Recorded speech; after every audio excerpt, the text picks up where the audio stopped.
kodwa kukhona izindawo uShembe okuyena okhulume ngendaba yokuNazaretha angazange aye yena personally kuzo.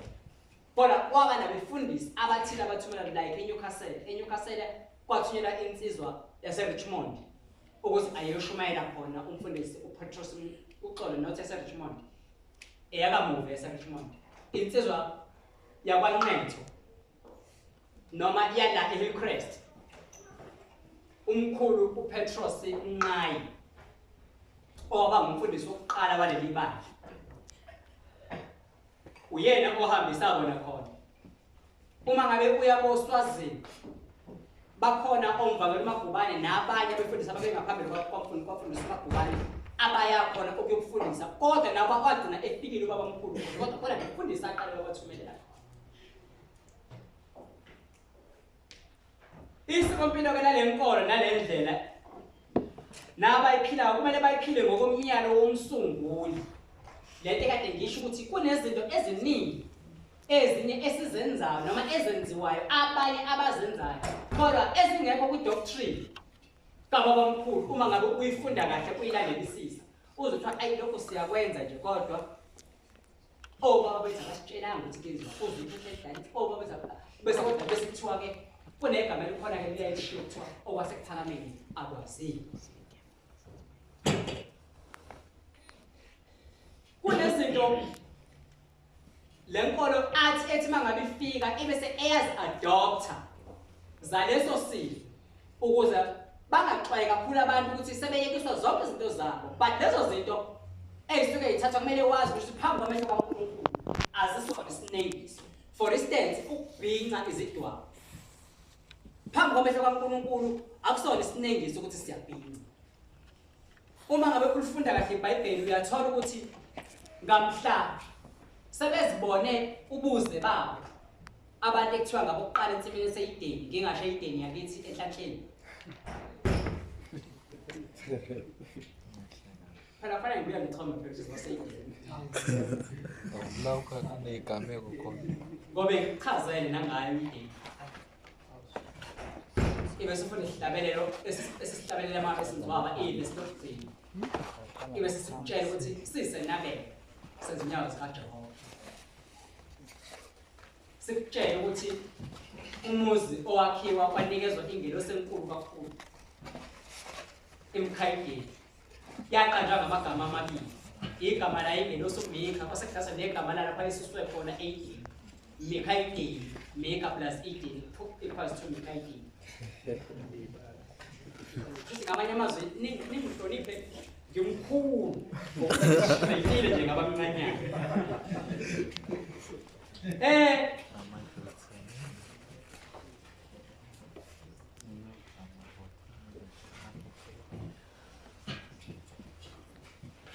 ngiyathanda ukuveza ukuthi ukukhona kwamaNazaretha noma besizwe samaNazaretha uJehova wayithandela yena ukuthi babe khona. Kodwa isizathu saso it stems there ekuthenini sidabukaphi. It stems there ekuthenini okhokho bethu abasala le bona uNkulunkulu baselekhetha ukubaleka saze gcina sesifikile.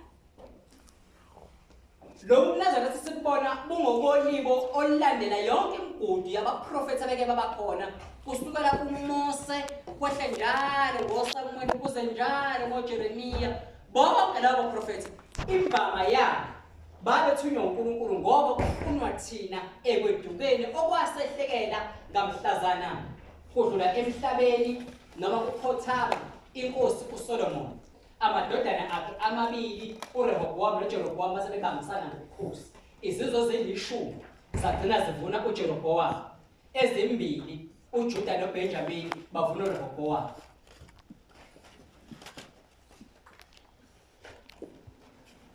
Ngokwenzeka kwalokho sagcina sesikhonza izithixo isho njalo ingoma ka-188 ethi simenyiwe inkosi yeSabatha.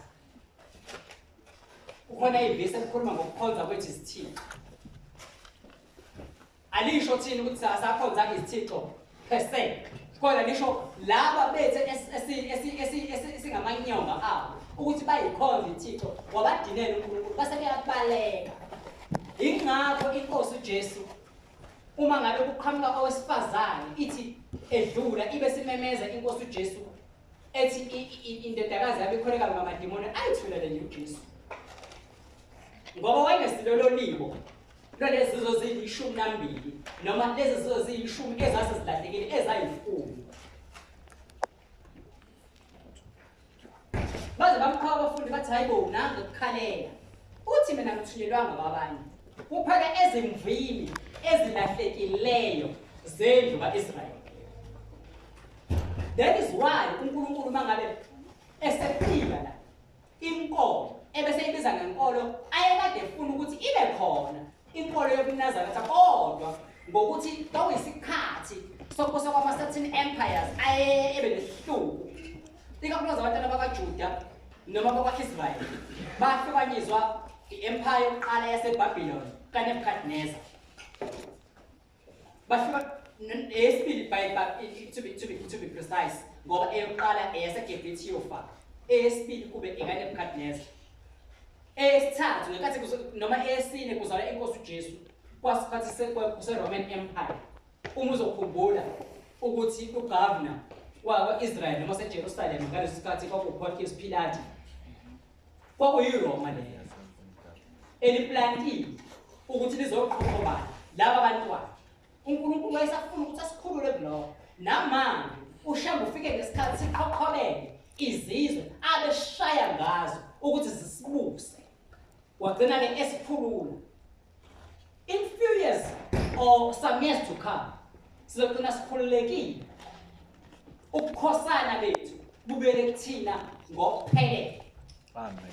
Leyo ndaba uyithola mangabe ufunda incwadi ekuthiwa iWorld Book Encyclopedia volume 66. Le ubabamkhulu akhulumile ngayo oqala abayisho abadala. Wayekhuluma kithi enhlanhleni ngonyaka ka-1919. Waphinde wayikhuluma ngo-1926 emzini wasePhakamile. Ekhuluma indaba yempi yokugcina eyonqotshwa amazothaniakazi. Shoni abaningi bayayazi. Pho uNazaretha ngoba ziningi iy'nkolo ezithi uJesu ziyamazi. Why singamane sebe yizona sibize ngamaKristu mhlambe sihluke ngani thina kwezinye iy'nkolo. Umehluko omkhulu kunawo wonke ukuthi thina siyinkolo ekhona ngokuthanda kwaNkulunkulu noma angithi ngokuthanda kwaJehova odalile izwe nomhlaba. Uma ngabe uzofunda kahle iBhayibheli it only mentions izinkolo eziwu-3 unless uma ngabe ufunda kwami iBhayibheli kungaqondile. Ngithola inkolo yeJudaism ephinde ibe isiko lamaJuda. Ngithole inkolo yobuNazaretha. Ngiphinde ngithole inkolo kaBhali, iBaal religion eyayixhume kakhulu eBabylon. Lena-ke kunesisekelo sokuthi iqhamuka ngoNkulunkulu ngoba ngaso sonke isikhathi umprofethi oba kuyona kusuke kuwumprofethi othunywa uNkulunkulu personally abese kunikeza umyalelo oqondile wokuqondisa lesi simo amthuma kusona ngaleso sikhathi.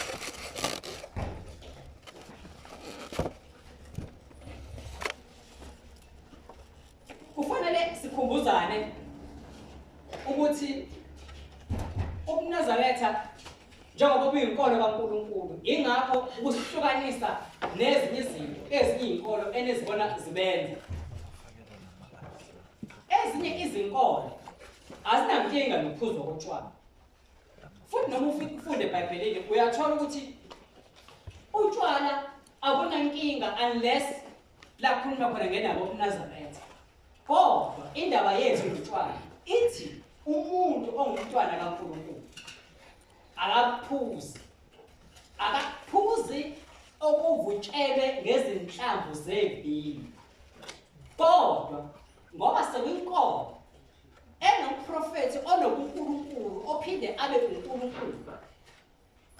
uShembe as a supreme authoritarian uyakwazi yena ukuthi nokushiwo ukuthi singakwenzi uma ethanda ukuthi sikwenze sikwenze. Savunyelwa thina ukuthi ama-grapes siwadle. Savunyelwa inkosi yasePhakameni ukuthi ama-grapes siwadle. Yathi anempilo. Yakusho yemkelisa isidlo ngonyaka ka-19, if I'm not mistaken, I stand to be corrected. If I'm not mistaken, beku-1991 emzini wasePheni yayemkelisa mhla ka-14 July e-office. Uma besixoxela-ke bathi yabe isibakhulula abayingcwele benkosi ukuthi ama-grapes sebengawadla. KusesePhakameni inkosi ilanga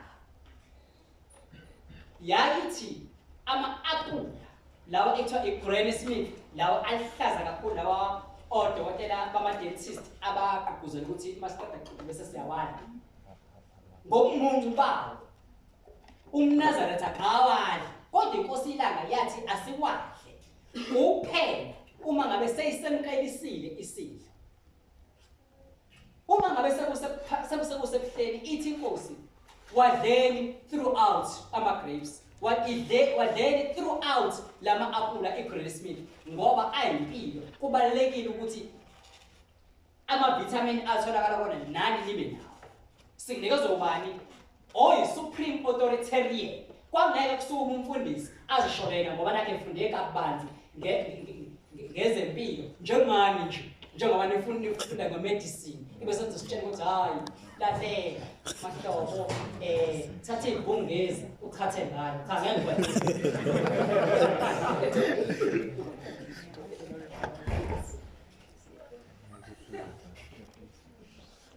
Inkosi uJesu Kristu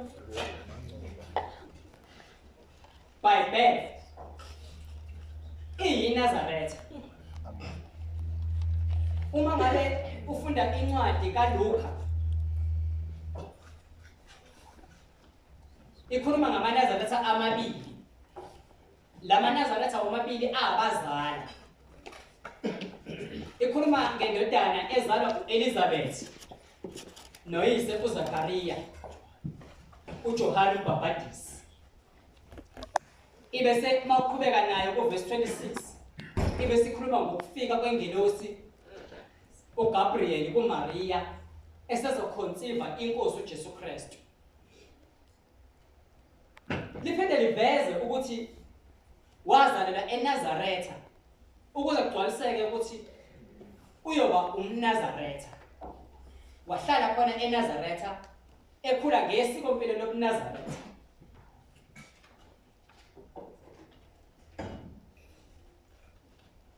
uNazaretha benkosi uJesu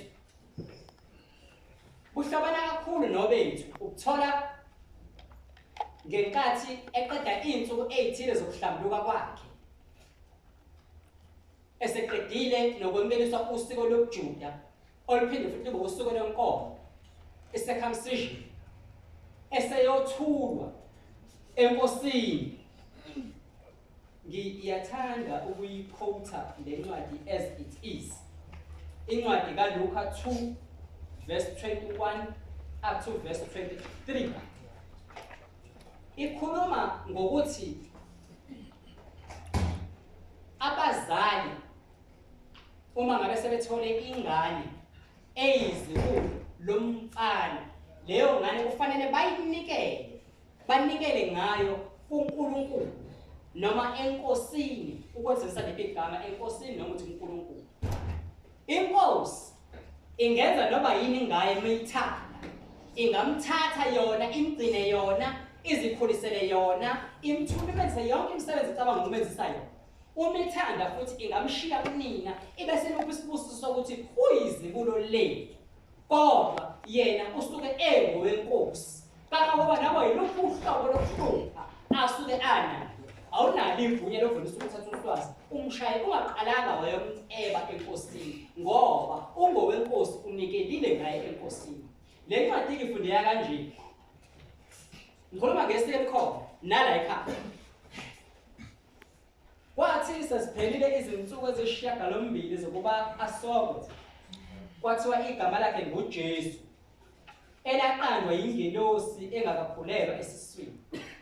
Sesiphelile izinsuku zokuhlambulukela kwazo ngokomthetho kaMose. Bamyisa eJerusalema ukuba bambekele enkosini. Njengokulotshiwe emthethweni wenkosi ukuthi bonke abesilisa bamazibuko bayakuthiwa abangcwele benkosi. Ingakho ke sithola uma ngabe inkosi uJesu yehlela lapha emfuleni eJordani uma ibhabhadiswa. Nawe umoya uyisimo sejuba wehlela kuyo. Yingoba inkosi yayinegunya lokumsebenzisa uJesu Kristu. Ngobani na? Ngoba unikelwe kuyo ukuthi abe ongcwele wenkosi. Wayengenakuthatha umnewabo kaJesu. Kodwa kwakufanele athathe oyizibuko ngoba yena kunikelwe ngaye ukuthi abe ongcwele wenkosi. Azikho-ke izimfundiso zenkosi enkulu esephakamile esisithola zishayisana nokufundisa kwenkosi uJesu mayelana nenkolo, mayelana nokuphila komuntu ongumntwana kaNkulunkulu. Uze athi uShembe noma uShembe ewumuntu yena ovamayo ukuthi azifihle. Kodwa uyawashiya ama-clues and trails ukuthi yena ungubani. Uma ngabe ufunda iHlabelelo 74 verse 3 uthi imbangi yokusa yomndeni kaJuda ibasindisile abaningi. Wozanini nisindiswe. He is living a trade ukubona i-relationship yakhe nenkosi uJesu njengoba ethi imbangi yokusa yomndeni kaJuda ibasindisile abaningi ngoba ubukhona bethu ngithe ngiqala ngathi uJesu plays an integral part ekubeni khona kwethu ngoba uma ngabe sehamba emhlabeni uthi ngiza kufika ngimcelele omunye umthokozisi oyokuhlala nani okwaphakade izwe ngeke limemkele umoya oyingcwele wenkosi kodwa nina ngoba ninazi niyakuhlala naye.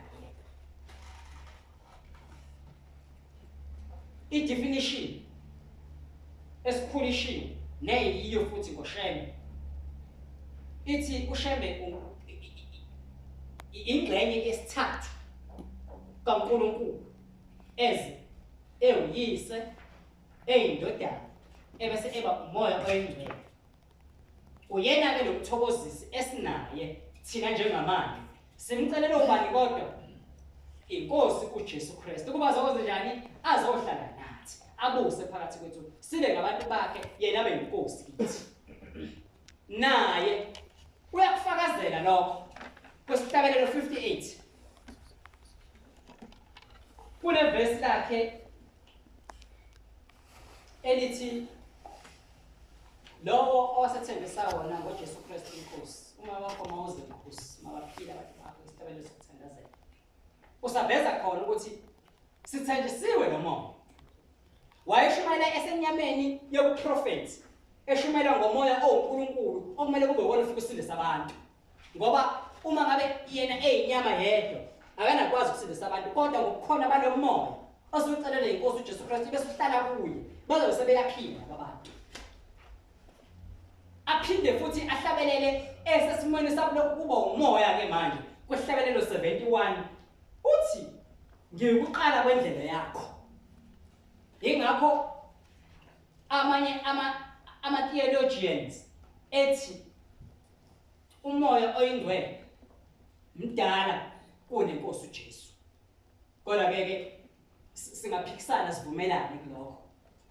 Akuyona into esingangena kuyona kakhulu. Kodwa uma ngabe yena esefika kuthina ethi ngiyuqala kwendlela yakho. Nawe usuyabona kancane ngempela kusho ukuthi ungaphambili kwenkosi uJesu. As much as ngokufukuza emhlabeni kuyinkosi uJesu eze kuqala. Kodwa ungaphambili uma ethi ngiyekuqala kwendlela angagcizelele ukuthi izintaba zingakaqini nemithombo yamanzi ingakampompozi.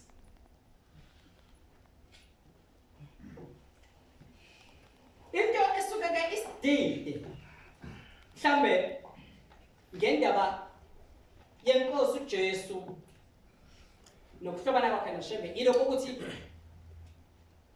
uJesu la emhlabeni is uJesu kodwa bese ezulwini is uKristu phela. Elithi Jesu uyayithola ingane kwabakhonza ibhola uShumayeli uzofakaza.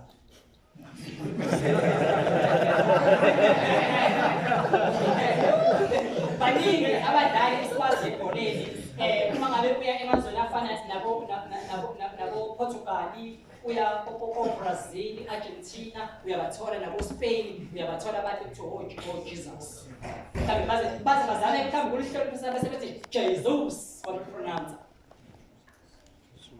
God, you will never in the entire universe uthole isakhiwo sikaNkulunkulu esibizwa ngoShembe other than inkosi enkulu yamaNazaretha.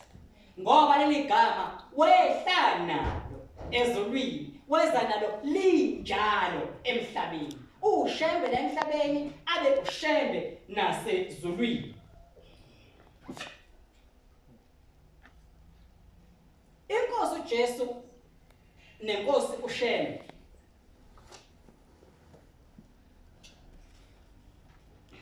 imandate yokuba khona kwabe emhlabeni iyefana. Sengichazile uqala ukuthi ukufunwa kwethu ukuthi siqoqe sibuyisele ebukhosaneni bethu esasiyibo sisase le lasadaba khona ephakameni. Inkosi iLanga yake yafundisa endlini eseGenyezini ekuseni ngeSabatha. Yayikhuluma kodwa ngokuhlonipha ngoba kwaseqala lemkhuba yokushushumbiswa kwabakwashaywa ngokwesibongo ukuthi kuthiwa babekwe phambili khona bezobona ukuthi malisithela kwaseqala imkhuba.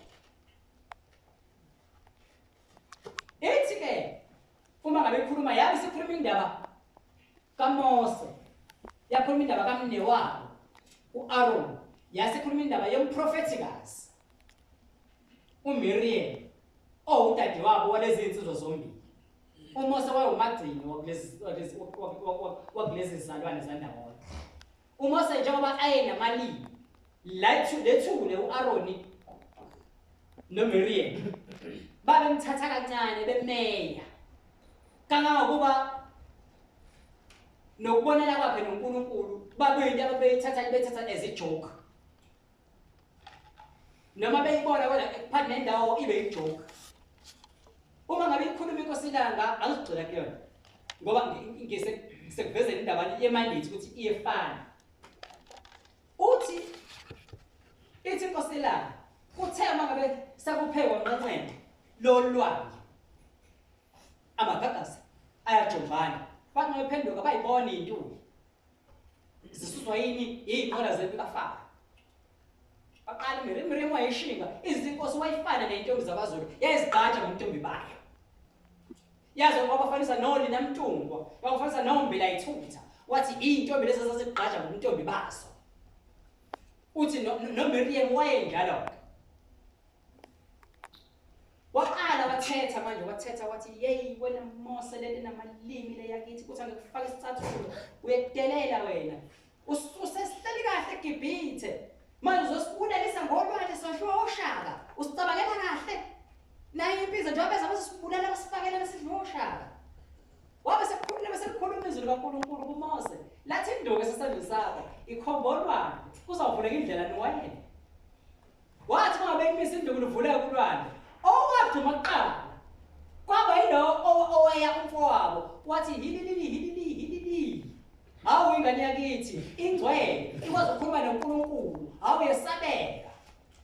kuthi uyena ongena kuqala esihlabathini wagiya evikela waze wafika ngaphesheya kuthi wathi umefika ngaphesheya ngoba eyiqhawe wahlanganisa amacilongo kwafuthwa amacilongo kwajatshulwa ngenkathi lihlangana ulwandle luyidlipe kafaka uthi wagiya kakhulu washaya icilongo uyithi inkosi wasina kwaze kwaqashuka isigqizo sakhe sagqitshwa izihlabathi ibe sikhuluma indaba yakhe leveze ukuthi thina siqhamuka ithi leso sigqizo sakhe namhlanje sisekhona la sagqitshwa khona izihlabathi sigciniwe uNkulunkulu siyotholwa yinina mhlazana siniyolanda abanye bakini abasalayo.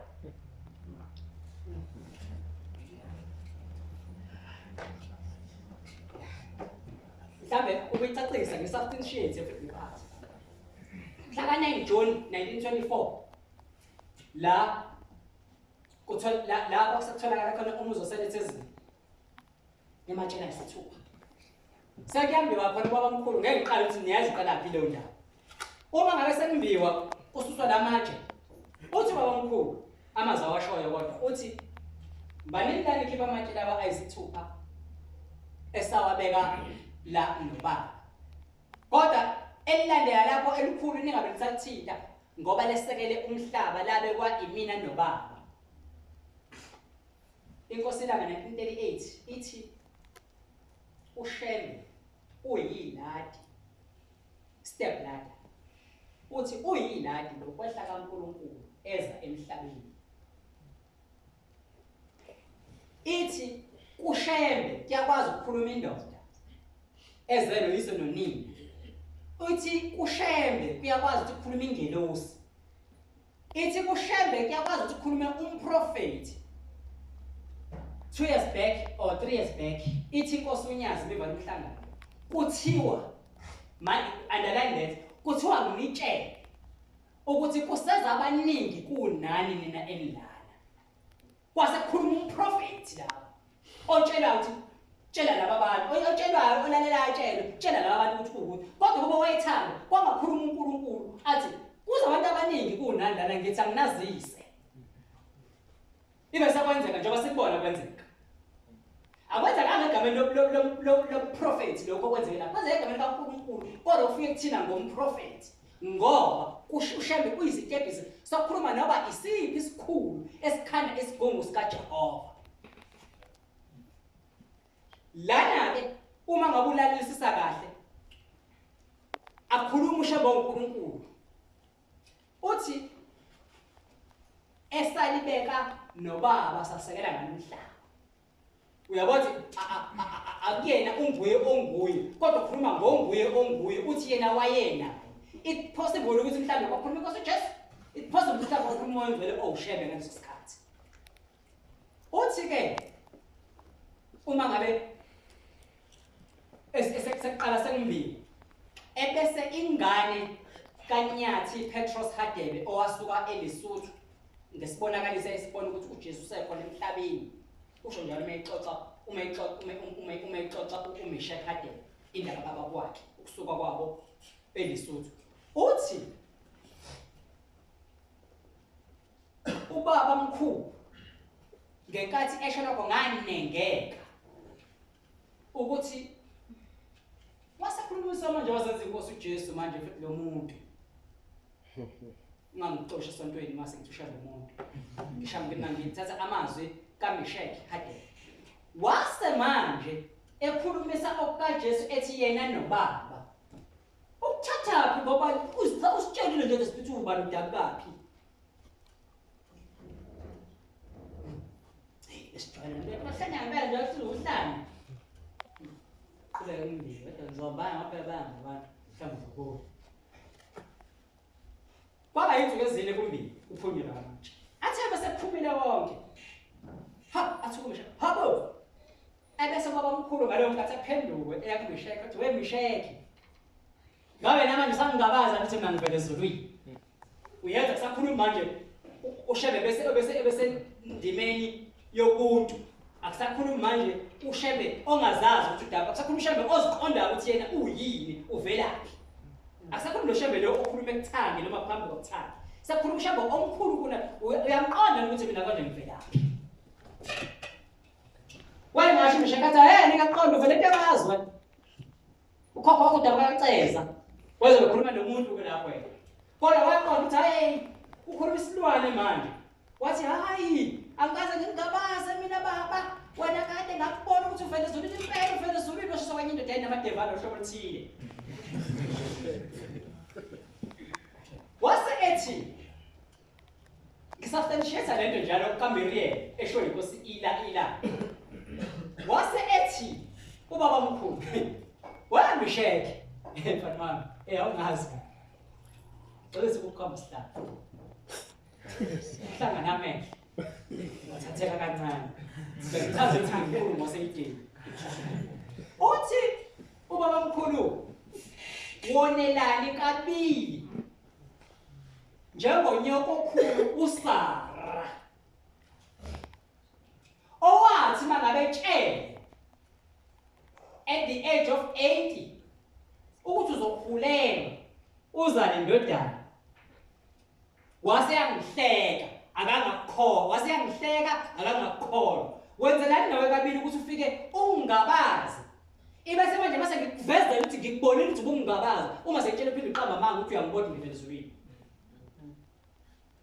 umbuzo wami uthi uMeshek Hadel umfana waseLesotho uhlanganaphi noSara unina kaIsaka uma ngabe singadabuki kubona labaya bantu na ngisafetshiyetha lento ukuthi imandate kaShembe noJesu it's one and the same ukutholwa kwethu sibuyiselwe ekuzibulweni bethu ngoba isizwe kaIsrayeli ngokwezizwe isona esibe highest rank.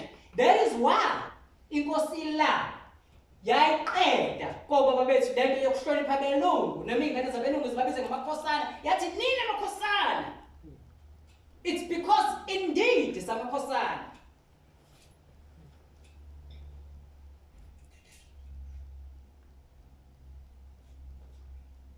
Uma ngabe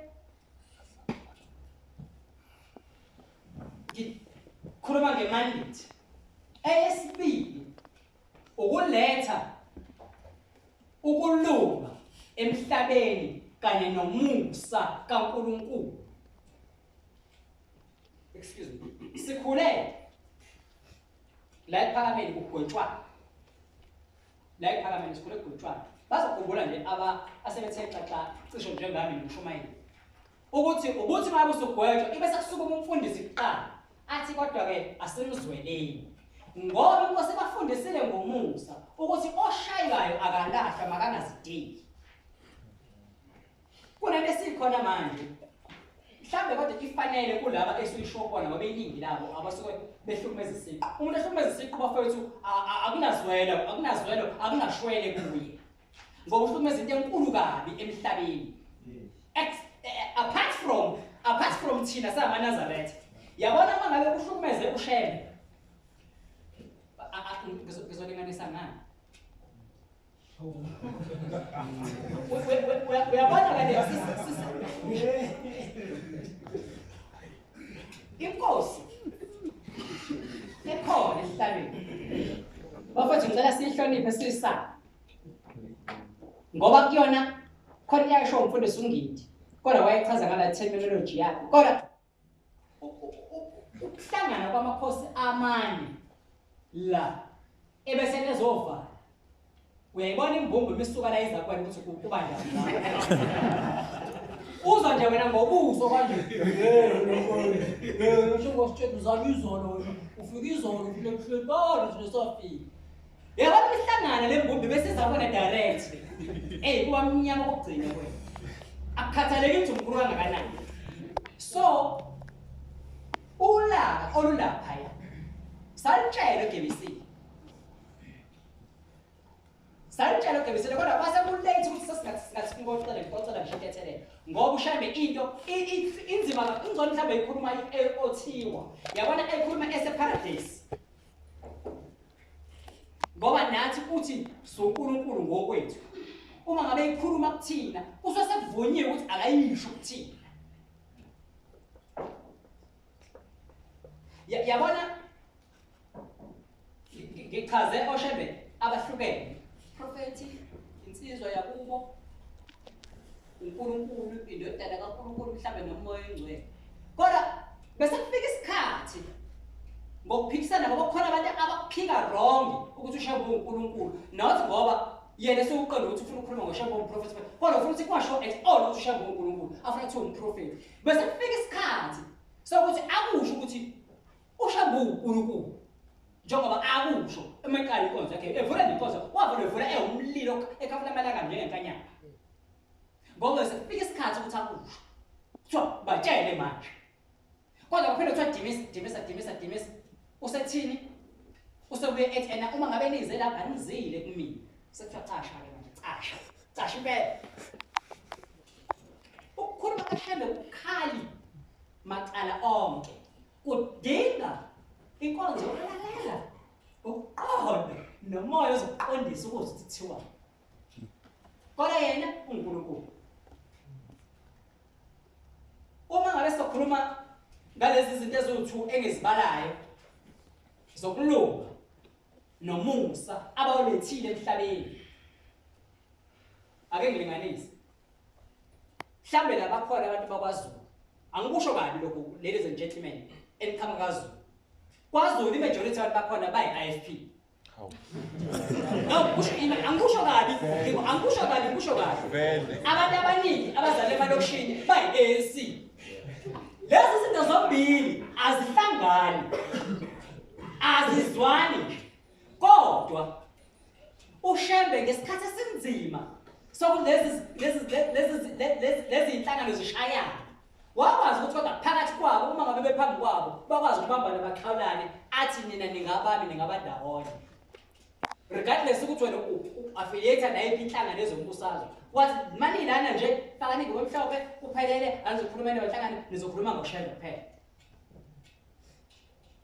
Ngobani ulethe ukulunga nomusa. Lezi zinto zepolitiki azinakho ukulunga azinawo umusa. Ngase niyazi ukuthi angikhulumi kabi uma ngikhuluma nge-IFP ne-ANC. I was just making a clear indication ukuthi uShembe powerful kangakanani in restructuring isizwe lesi ekuthiwa akasikhande isizwe sikaNkulunkulu esophila ngemithetho kaNkulunkulu nangokuyalela kaNkulunkulu. Nenkosi uJesu yenza lokho. Izikwenza inkosi uJesu izingene ngisho emakhaya as much as noShembe ngene emakhaya. Kodwa ngoba today it's about inkosi uJesu, but awukwazi ukukhuluma inkosi uJesu noNazaretha ebese uShembe uthi uzomputha aside. Obviously uyangena uShembe. Wazi ukuthi uNazaretha uzongena. Sekusho ukuthi uma kudithi ngikhuluma ngenkosi uJesu bese ngiphinde ngifaka uShembe. Uyayingenela nje automatically akadingi ukuthi kuze kube ukuthi ngikuhlele lokho noma ukuhlele lokho. Futhi noma ngathi uyathanda ukuthi ukuphuthe aside uzozibona nawe uzombona sejombile ifastela athi kheleke baye bathi ke abafana babhengayo ukugate crash uzogate crash mfowethu. Inkosi uJesu yake yalingwa. Uma uzofunda incwadi kaMateyu 19 umthola elingwa abaFarisi. Inkosi uJesu, my apologies. Inkosi uJesu yayithola ibuzwa abaFarisi mayelana nesahlukaniso kwabashadene. Yayithola ibuzwa mayelana nokuphinde ushade wena wesimame obuganile noma uphinde ushadelwe wena obuganile kodwa ekubeni kuba uphuma esehlukanisweni.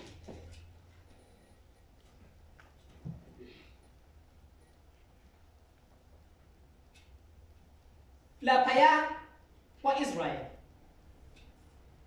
kunama schools ayi-2 that maintains i-ritual practice, i-ethnicity kanye nenkolo.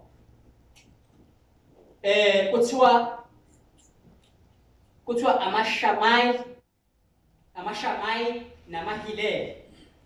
Bobabili banama-views angefani when it comes to i-divorce and remarriage. So abaJuda basebethi ngoba uthi lona ngixolisa ukumbiza ngolona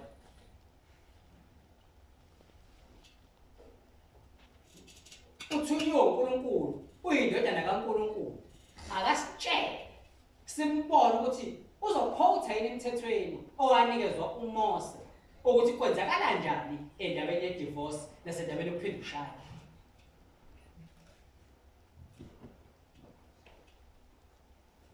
Ithi indlela yomusa uma ngabe seyichaza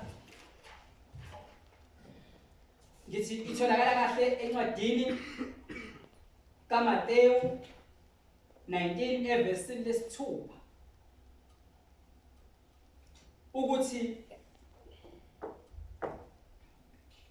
uqale ubakhothela incwadi kaGenesis 1 verse 27 no 2 and 24 abachaza ngokuthi abasuke sebehlanganisiwe basuke sebenyamanye.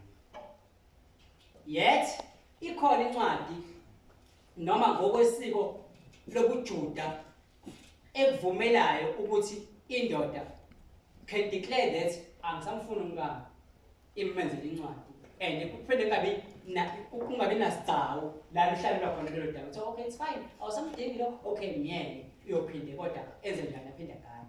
Kodwa inkosi uJesu yakusola lokho, kodwa ngobulukhulu bezinhliziyo zabantu kukhona la yenza khona ama-exceptions ngayo, kodwa yona yayiphikile. Uma ngabe ufunda nencwadi lapho khona ihlangana nentombi yaseSamariya,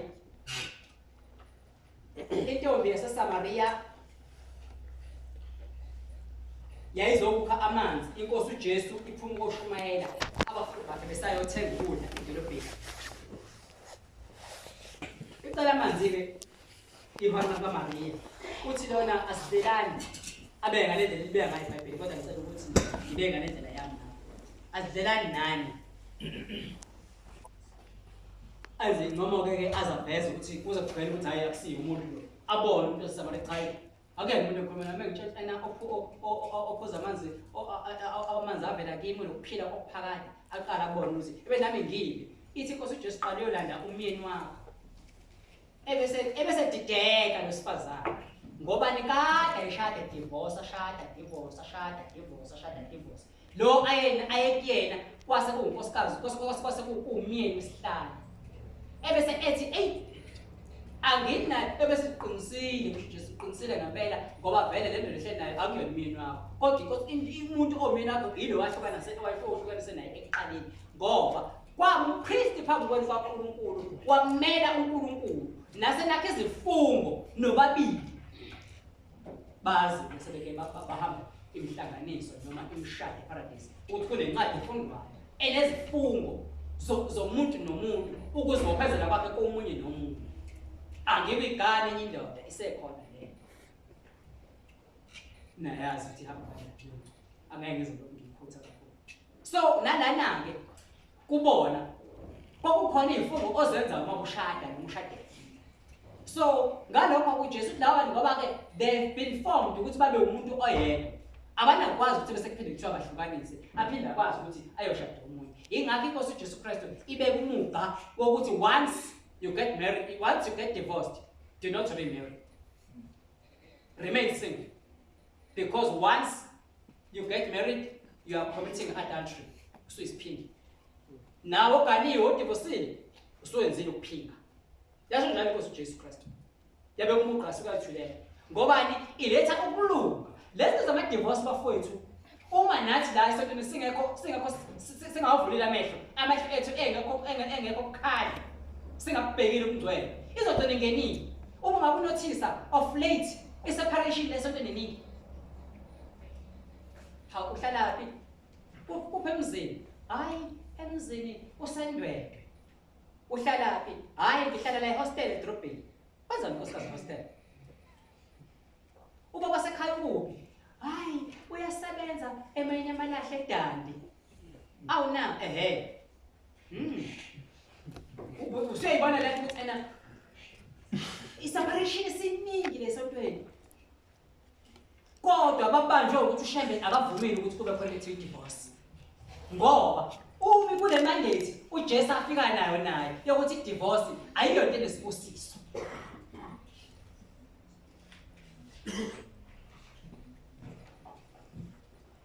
okunye okubalulekayo noma kuhlabulekayo ngalawa makhosi omabili ukuthi iyakwazi ukuba omunye komunye. Inkosi uShembe yake yakhuluma in a form of ekubeni uJesu. Kunendaba yasekuphakameni eyachazwa inkosi iLanga. Ithi umusa kaJehova manazareth mkhulu kakhulu nokulunga kaJehova kungako unothando. Nami ngiyakufakaza lokho ukuthi unothando umkhululi. Ngoba abantu bekhona emhlabeni bebaningi kangaka akekho onganikela ngendodana yakhe kuba ize emhlabeni ihlushwe ishaywe ize ibulawe. Le ndaba yayixoxwa kakhulu umvangeli odladla wakubheka uZulu ekuphakameni. Usashona nekenizwe mhlawumbe bakushunyela ngomvangeli ethiwa kwabanje laphana ngasendodeni esagila wabulawa khona washiswa. Yilo mvangeli oje ukukhuluma leyo ndaba ngekhathi ukuduma indaba ye-UDF ungazohlala kancane ne-South African history ukusukuma kodlame prior to ukuthi kuzifike uMpondeko prior to koMandela ukudedela koMandela by 1991. Kwaba nendaba nje njalo ukuthi intsha ivukele abantu abadala umuntu omdala uma kwamdala nje kwethiwa uyistadi. Kwagcina kukhona nabanye-ke abazonda umvangeli base befuna ukumbiza ngesitaki just because unokubhinca ibhinqa. Uqala ngomuntu ebebhinca ibhinqa uthatha nomuntu enkatha. Kodwa uNkulunkulu emkhulu ayi abaningi abazange baze bashone khona kusho kanje bayinkathi ngoba uNkulunkulu wayebambethe nawo amabhesha akho lawo. Ethi inkosi uthi kumvangeli Mdladla emva kwalokho inkosi yabe seyihamba yayothengisa ingubo yayo ebomvu le nesiphambano. Uma seyithungisile ithi lokhu kuyisikhumbuziso kuJehova ezulwini nesimo sento engeke yakhohlakala indaba yokubethelwa kwenkosi uJesu. uNkulunkulu wabe sawubhubhisile umhlaba ngoNowa. Kwase kufanele ukubathela umlilo emhlabeni awuqede ngoba wabe sethukuthele.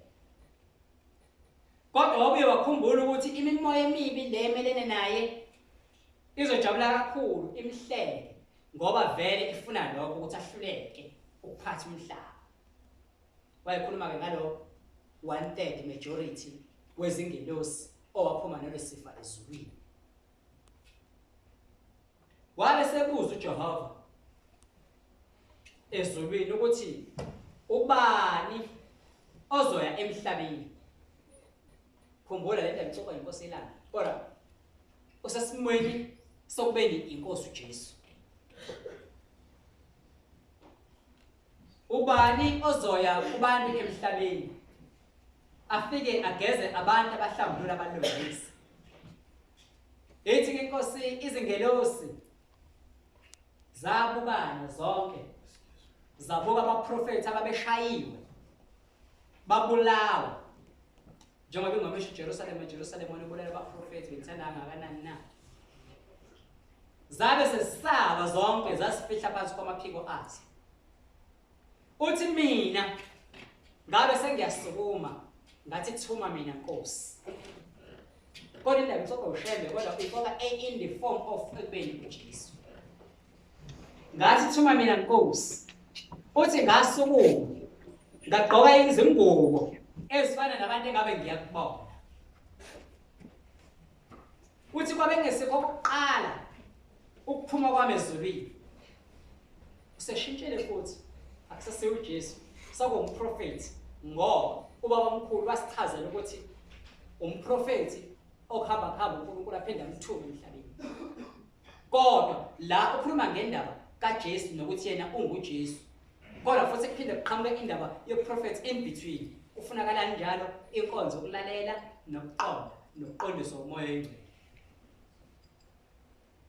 Uthi ke ngabe ngafika emhlabeni ngabe sengiyazalwa uMaria. Ubaba wami kwaba ngoJosefa. Ngoba ngangithanda ukuzalwa kanjani. Ithi babengenasici. uMaria wabazonda kakhulu amaGreek kanye namaRoma. Kuphela wayefisha ukuthi umuntu wesifazane. noJosefa wabe ezizonda zonke izinkambo zabantu ezingahambisani nenqubo kaNkulunkulu. Uthi ngabona ukuthi kufanele ukuba ngizalwe yibo. Base beyangizala emhlabeni. Kwafika isikhathi sokufa, ngashaywa, ngawufeza umsebenzi engiwuphiwe emhlabeni kuba ngwenza. Ngase ngiyahamba ngabuyela emuva. Uma ngifika ezulwini ekuphakameni, akubanga bikho ingelosi yaba nesibindi sokungibheka. Zonke zakha zasifihla ubuso bazo.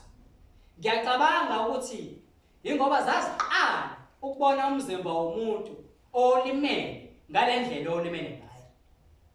Uthi kwabe seqhamuka uNkulunkulu, wabe seyahlala esihlalweni sakhe. Wabe seyangibiza, wangithatha, wangigona. Uthi kwaba khona ukukhala okukhulu ezulwini. Uthi kodwa wasuka lapho uNkulunkulu khona kunjalo. Wathi nezingelosi zacasuka kakhulu, zahloma.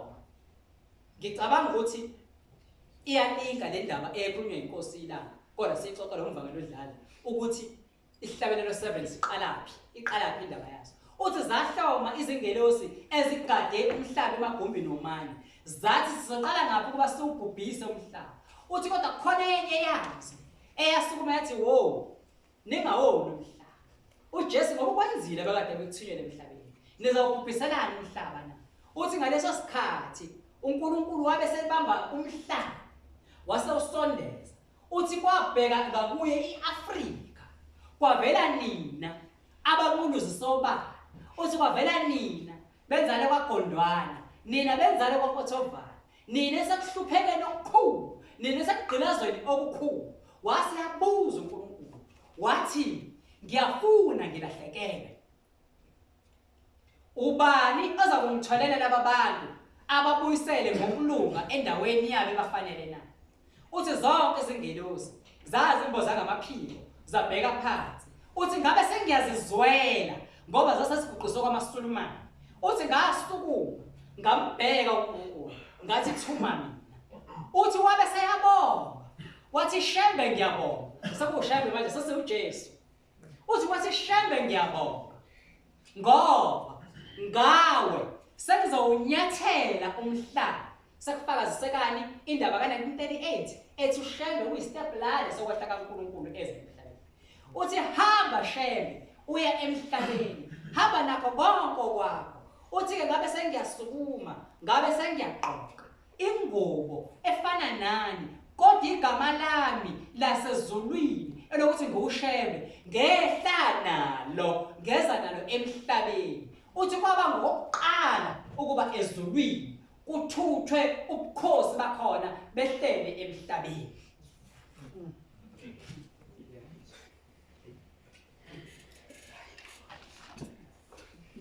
Enye indaba elumbanisa ushembe noJesu noma nenkosi uJesu. Indaba yenkosi inyanga yezulu. Eyake yayikhuluma emzini wasePhakameni, emzini waseBuhleni ophakama. Sekusondela iminyaka yayo kubifudumala. Kwafika amaSulumane. Ngikhohlwa iorganization yabo. Eza nezincwadi esibhalwe uma ngabe nikhonzile ukufunda. Sholi nizomazi umbhali wezincwadi eziningi zeIslam ekuthiwa Ahmed Didat. uAhmed Didat la muntu akamfuna la khona uJesu. Ngiyakubona kwenkolo yeChristianity. Mhlambe ke angacisha afakazeleke kulokho ngoba vele inkolo yeChristianity siyazi ukuthi isisekelo sawo yakheka kanjani. Inkolo ekhona inkolo kuNazaretha. Inkolo yeChristianity inkolo efonywa abantu ngokugebengu babo iRoman Empire ngesikhathi sikaConstantine. Ethi uma ngabe befika laba bantu bathi Shembe ngoba wena siyakubona ukuthi ulungile. Nalabantu bakho balungile bayakuthanda bayakulalela. Futhi nina nento eziningi enizenzayo ezifuze esizenzayo. Fundani lezi zincwadi ukuze nazi inkolo yethu. Mhlawumbe izohamba khambe kube nobusibe nobudlelwano obuhle nayo. Kuthiwa ke inkosi yanyuka ubani ebusweni uma ngabe izibona lezi zincwadi engakayifundi. Ngoba yesibone ngamehlo asezulwini ukuthi zithuka owakwayo. Uthi bathi yathi yachikhopha umfundisi Shabangu yathi sisondela. Ngicela uthathele abantu basusu bakhiphe lapha ngofundi. Ngoba bathuka umuntu wasezulwini, bathuka inkosi yeSabatha, inkosi yasezulwini. Uma ngabe seyihambile yathi ngicela nifundise abantu ukuthi inkolo ekhona emhlabeni kodwa ephika inkosi uJesu. Leyo nkolo kusengeyona inkolo kaNkulunkulu. Nize ningahloniphi nokodwa kwayo. Uma ngabe iphika inkosi uJesu ngoba mayenza njalo iyobe iphika mina uqobo. Inkosi inyanga ezulu yeshanisa uma ngabe bephika inkosi uJesu baphika mina uqobo. Eyokugcina indaba emzini waseNazaretha eminyakeni nje yayivunguvungu kusuka ePhakameni. Kokhona obaba watshazi noma shazi angikwazi ukupronounce kahle le gama lesixhosana noma lesixhosa. Ngixolisa ukuthi lesixhosana angiqondele ukuncedisa isizwe samaXhosa. Ngiyaxolisa bafowethu. Noma yathi sinokuXhosa lesasibonga mhlawumbe kuzothi kuzwakala. Bathi ke inkosi ke inyanga yayivamile vele ke siyibonile. Nabe siqala ukuvula amehlo. Yayithanda ukukhuluma ichithe. Chithe ngizandla. Bathi bebona ngathi chithe kusazi igazi. Imikhuluma nje chitha mhlambe khona ukuthi hayi la igcikela kulungile yahle bafana lungisani sheshisani kufanele imndeni ikhona. Izandla vele isikhafula igazi. Base behlala beyibuka ba sizoyenza njani lento sizolisula ngani ligazi ngoba kuyachakela ligazi elachithe ePhakameni manje ligubuzela ubaba. Amadoda acabanga izinto ezinhle. Nathi bafethu besingayicabanga izinto ezinhle ngoshela. Baba sebethenga inkomo. Uma ngabe sebeyisa enkosini inyanga yezulu. Ithi inkosi ngabe kungcono kuba niqale kumina nangibuza ukuthi abakasho lutho. Kodwa usababonile bazokwenzani kuyona. Yathi ngabe niqale kumina. Ukuba nginitshele ukuthi leli gazi lelibonayo livelaphi. Yathi leli gazi lokho likaphuma lona mhlawumbe ngihlatshwa enqamlezweni. Shembe wahlatshwa enqamlezweni inkosi uJesu ahlatshwa enqamlezweni. Ngifakazela irelationship nokulumbana kwenkosi uShembe nenkosi uJesu. Mhlawumbe uma sengiyinqamlela nje le ndaba ngingaveza indaba yokuxhumana kwenkosi uJesu neSabatha. Amavesi amabili esihlabelelo 188 uverse 1 noverse 5 elokuqala lithi simenywe thina sonke simenywa inkosi yeSabatha size sisindiswe ngaleli Sabatha. Amen. Amen. Amen. Elokugcina siyamenywa uxolo yiSabatha namhla bantu nonke wozanini kumsindisi uyathokoza umsindisi ngabo wadina iSabatha. Amen. Amen. phambili. Lokhu mnazana esasibona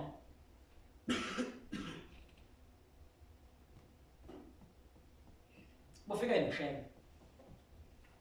Kodwa uShebe bufika kuyena ngokuthi sicelele umusa ezulwini inkosi uJesu uma ithi ngiyamcelela umthokoziso wokuhlala naye. Kwaba nabaprofeti abaningi abaprofeti ukufika kwaShembe emhlabeni. Singababala mhlawumbe oMadwe, sibabale oMfazwe, iMbumbulu, sibabale oZandile Nkabinde, singambala mhlawumbe nalo wasemaXhoseni uEnoch Mgijimi. Singayibala nenkosi uShaka ngoba inkosi ilanga yasivezele ukuthi uShaka wabe eyinkosi.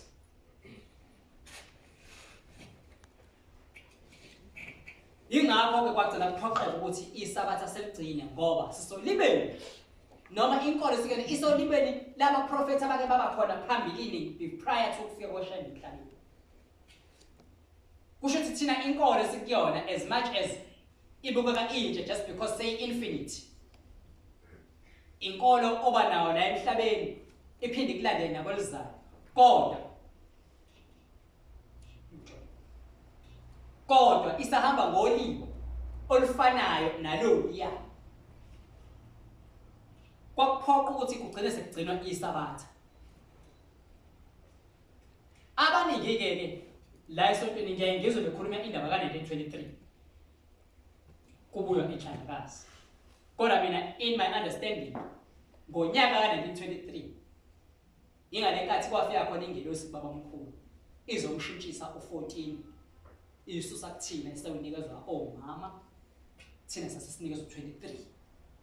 Nakha fundisa umngoma kuthiwa bayolanda ingqama lapha ya entabeni uSangwana mawusenhlangazi lapho kubanjwa khona izalukazi noma ababuthaka ekhambeni uma lapho ubheka le umalanga khona intabe engathi inesikhala uSangwana igama laleyo ntaba kwakunesihlahla lapho athi ubaba omkhulu bazofica ingqama igaxele esihlahleni njengokuba egaxele esihlahleni mhlazana uAbraham kuthiwa abanikele ngentweni yakhe Isaka. Iyona ke leyo eyasitheka saye sabathina izinsizwa zesifuba leyo mvu eyatholakala lapha but angizokungena lokho. Bengazi mina iclip engake ngayithola ayekho kokuxoxa unyaka. Iclip mina engake ngayithola yenkosi ilanga. Inkosi ilanga yathi ku1920. Kodwa ke into engabuye mhlambe ibhekwe leyo mhlambe is not much important ukuthi kithini sabatha lifike ngomnyaka noma ku important just because ngoba kukhona ama data clashayo nesiyesibeze abayizazi zenkolo abangaphambi kwethu. Kodwa umulalela inkosi isho omunye unyaka bona basho omunye bavumelana abaningi ukukhuluma ukuthi 1923 kodwa inkosi ilanga ngayizikhuluma ngo1920.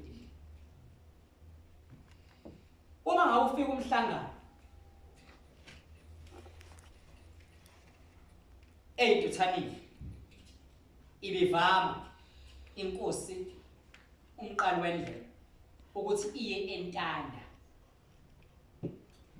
Intanda ke inezigceme ezisithupha. Kufanele kube khona ithempeli ngasemgwaqweni oya eVereland okwakuthiwa isesazisweni. Alisekho kodwa. Ibese kuba khona iplaza laseNtanda. Kube khona eThemba. IThemba ihlukana phakathi kube khona umuzi phakathi eThemba ekuthiwa eThemba isezibeni. Ibese kuba khona iBethlehem. iBethlehem inesinye isigceme phakathi nendawo ekuthiwa isentsala bethanda. La izintombi zigcina khona umkhosi wazo oyimfihlo yazo. Noma wena umuntu wesilisa ungawazi kunezinto kodwa ke noma kuthiwa utshelwa yikho anti kunezinto noma usuthanda ifamnikeza amamiliyoni angakanani o billions angakanani ngisho ngamnikeza imali angakwazi ukuthi agavunishe iSouth Africa yonke ngeke akutshele ngoba isibopho sabo noShembe. Ibese kuzoba isezibone okuyindawo noma okuwumuzi kababamkhulu lapho ayelinda khona uma ngabe ezohlangana noNkulunkulu. Ngiyacabanga ukuthi ukusuka kwakhe ezintuthaneni eya eNtanda wayisuke eya emzini wakhe osezibone ethiwa izibone. UMshumayeli unayo incwadi yokushadisa nokungcwaba emthanda nginesiqiniseko ukuthi uMshumayeli ucishe abe untanga wethu. Sholi ukufunda kuseyintanga angayinqini. Kunemithandazo eminingi ekhuluma ngentanda bese kuba khona imithandazo futhi ngithi u2 mengene u3 ekhuluma ngomuzi osezibone. Kodwa ababhali especially kuleli bhuku elisha elidala engake ngalibona kumvangeli uMakhathini wasegenyezini ongasekho emhlabeni kwakubhalwe ukuthi umthandazo kaSikhozi Nhlupheko esemzini wakhe ezibone. Kodwa namhlanje ngiyabona bebhala ukuthi ezibonene. Kodwa khona wayesezibone emzini wakhe waseNtanda.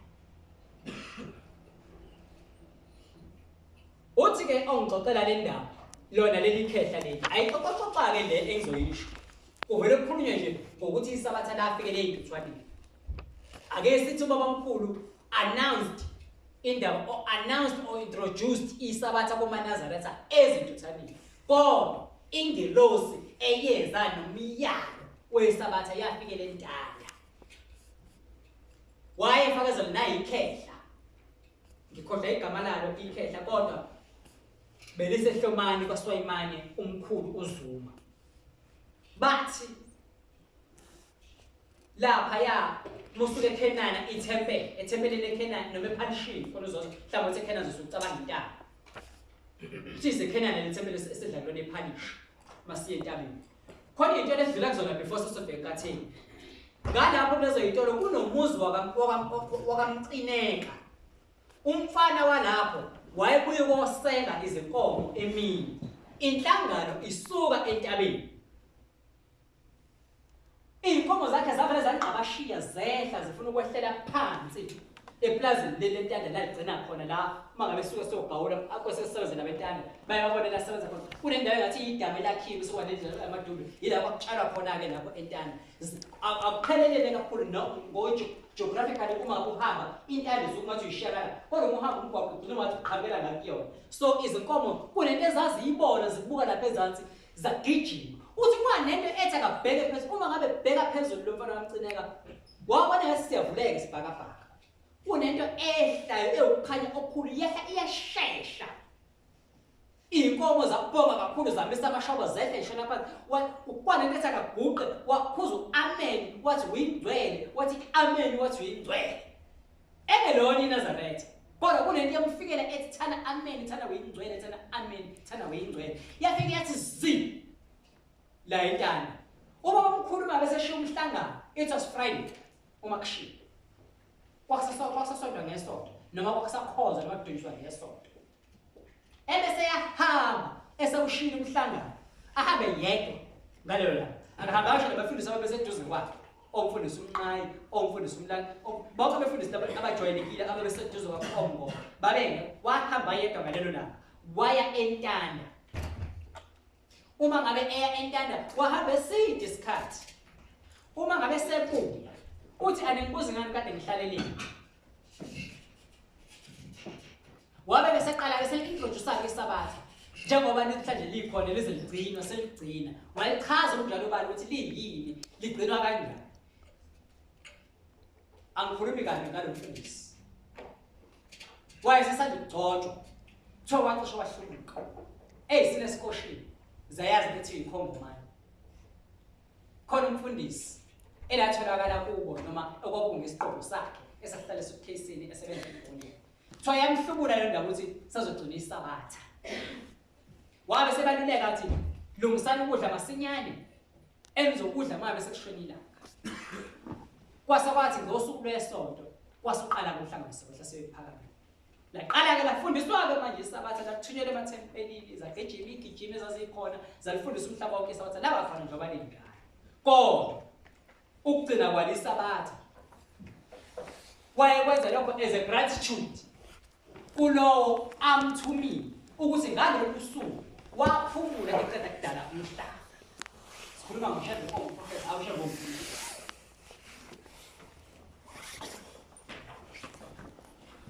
Ukuthi ke inkosi yesabatha mase sibuyela coming back to indaba kaJesu nesabatha. Isisho sethuthwe inkosi yesabatha sivela kumvangeli noma kumavangeli afiliwe amathathu incwadi kaMateyu 12 verse 1 to 8, Mark 2 verse 23 to 28 kanye noLuke 6 verse 1 to 5. Lezi zingxenye ngasinye sichaza ukuhlangana phakathi kwenkosi uJesu, abafundi bakhe kanye nabaFarisi kuqala kwenzuka inkey ezine zesabatha. Ngokwevangeli likaMark usitshela ukuthi ngelinye ilanga inkosi uJesu wayehamba phakathi kwensimu yommbila, ehamba kanye nabafundi bakhe base bephulisa ikhwele zemibala ngoba babelambile base beyazidla. Abafarisi bekubona lokho base bebuza ukuthi ngabe kulungile lokho ukuthi nikwenze ngosuku lwesabatha. Inkosi uJesu yaphendula egameni lomusa nokulunga. Kodwa kuba kwakuyinkolo efana neyama-Asians, inkolo enenhliziyo ezikhulu, wayengabayeka nje abantu baqhubeke belambile. Kodwa uJesu waba nomusa ekutheni abantu ahamba nabo sebelambile, waseba nomusa, waseba nozwelo, waseletha ukulunga ukuthi umuntu mangabe selambile automatically kufanele adle ukuze aphinde futhi abuyele strength. To gain strength you need to eat when you are hungry. There is no other way around ongaphinde kuyisebenzisa other than ukuthi udle.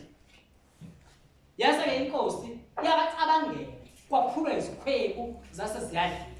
Ithi inkosi anikaze nifundeni ukuthi yabakhothela-ke manje owasezulwini. Anifundanga uthe ngithandile into eshiwo umne wethu uNzimande uma ethi kuyahlupha ukuthi mabe uthi uzofunda iTestament elisha ebese ukhohlwa ukulunganisa neTestament elidala. Khuluma isiNgisi-ke yena mina ngisazi isiNgisi u-Abhengcene. Kodwa Abhengcene useyini we ethi-ke awufundanga nemthethweni ukuthi uDavide wenzani kanye nabaphelezeli bakhe belambile bedingile na ngezinsuku zika-Abiyata indodana ka-Amheleki umpristi waseNawo owasinda esicongweni saseDoweg, owaba ngothembekile kuDavide, wathatha ukudla okuhlala ezitsheni wakudla okumele ukuthi kudliwe abapristi kuphela, kodwa wakuthatha wakudla. uNkulunkulu akazange amjezise ngalokho just because they were hungry. uNkulunkulu unomusa. Isho njalo njengoba esikuba masihlangakazi noma entabeni kaNkulunkulu iKhenani. Ithi bobani uJehova ngoba elungile umsa wakhe uhlezi phakathi. uNkulunkulu akazali uzosigqilaza.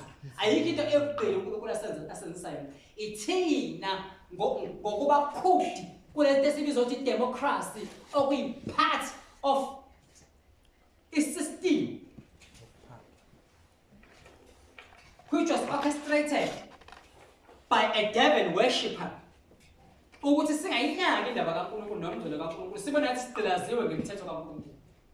Ngoba ukuxoxisana kahle nabantu bezepolitiki uyayibona ukuthi bakhuluma ngenkolo kodwa eyazi airport eyazi ukugqilazeka nendlela sidle imali thina ngala ngamathenda iy'ngane zethu nje siyazi ukuthi zikhapha.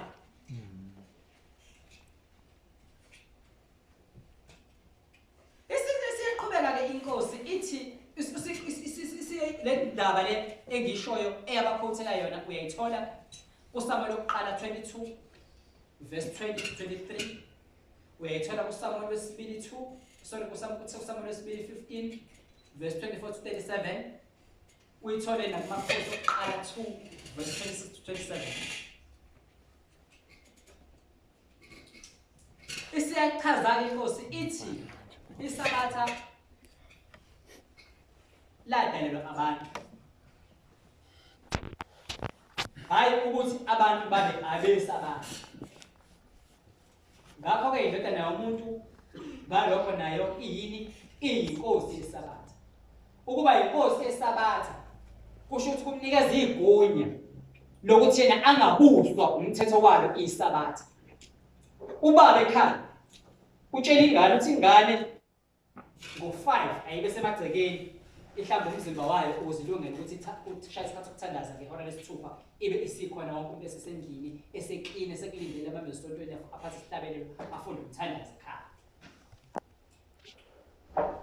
Kodwa ubaba angakwazi ukuthi yena ngo-8 kuyimaya ngene ekhaya ngoba uyishaya umthetho sala ekhaya akukho okumphoqayo lo mthetho awubekile ibese naye umbophe noma umgwebe ngoba uyena owubekile lo mthetho. Nenkosi esabathayo uJesu kuleso sigaba so as inkosi uShembe ikuleso sigaba ngizosho indaba ya recent ngingayibali ezakudala ngizosho eya recent although ingasekho recent bekunobaba lesontweni odlule emhlabeni ngey'nsuku zokugcina noma ngey'nsuku zokuqala zonyasi kodwa ube segula ngey'nsuku zokugcina zothingo ubaba umphathi isitha wongubane emthandweni. Wafulelwa ingane yakhe esebuhleni kunguLwesihlanu kwacaba ukuthi iyadlula emhlabeni kwaphuthunywa ngaphakathi. Isigijimi esaphuma sibuyisizwe ungubane sathi hamba ubilisa amanzi ibe sekusetshenziswa lawo manzi ukuthi enze ukuthi ingane iphile. Ungubane wakhumbula ukuthi selingene isabatha akasenakwazi ukuthi aphathe iprema stove avule igesi yakhe owabasa usikeni wakhe. Uthi nkosazana ngicela ukukhumbuza ubaba ukhumbuza ubaba nomuntu othi uShembe uNkulunkulu kukhona isikhathi lapho uNkulunkulu mase eba uNkulunkulu agcina sekhona uNkulunkulu lo ekhuluma naye ebese efuna ukumkhumbuzisa ukunomali ke lokho angeke ukwazi ukuvila futhi akekho umuntu okufanele ukuthi akubeke icala ngalokho ngoba udida ukuthi kube kumthetho othile kodwa bese kuthiwa ngezinto ethile uma ngase kuthiwa thatha naye inkosazane ngeke ngiyikhombe uzosenithi ngiyahlanganisa thatha naye inkosazane uhambe ekhaya ufike ifake inhloko kusho uShembe uzothi baba sikakaye sikhona ukuqhawula baba ngakaye wayisa amalobolo kodwa sekuthiwa seyizwe selishiye selithe thatha le nkosazane ufike ifake inhloko ekhaya ngomkakho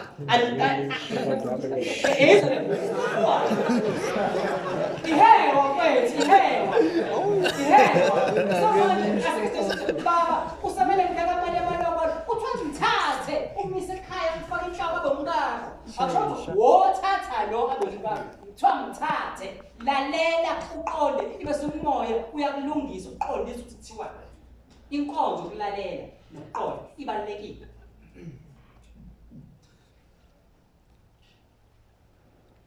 Ezinye ke izahluko zevangeli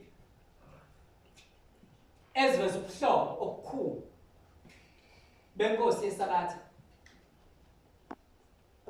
lapha kuLuka zihlekezela nje ngosuku lwesigameko isabatha lesibili emva kokuqala ngenzeka kuchaza ukuthi amasabatha abalwa kusuka emkhosini wokushwama indaba endekele edinga umuntu owazi kakhulu imaths indaba zomkhosi wokushwama ukuthi ijubilee ibala kanjani kodwa ke umkhosi leyo ekhona eBhayibheli ethe kwiTestament elidala uma ungafunda uLevi 23 uzofundwa ngabachaza ukuthi ibala kanjani uma ngakhosi ngithi njalo after 7 years yenzeka nale kuphakameni uma silandela iphele nje emhleni oqala inkosi ilanga wawenziwa lo mkhosi lo but examine kwami ukuthola ukuthi owenziwa kanjani abasekho abantu engibatholayo abasakhumbula owenziwa kanjani but wona wawukhona. Ivangeli ke lona lika Matthew lihlinzeka umzekelo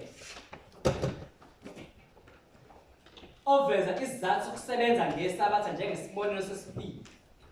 Ngokomthetho ngesabatha abapristi ethempelini banalo ilungelo lokuthi babe nemisebenzi ethile abayenzayo.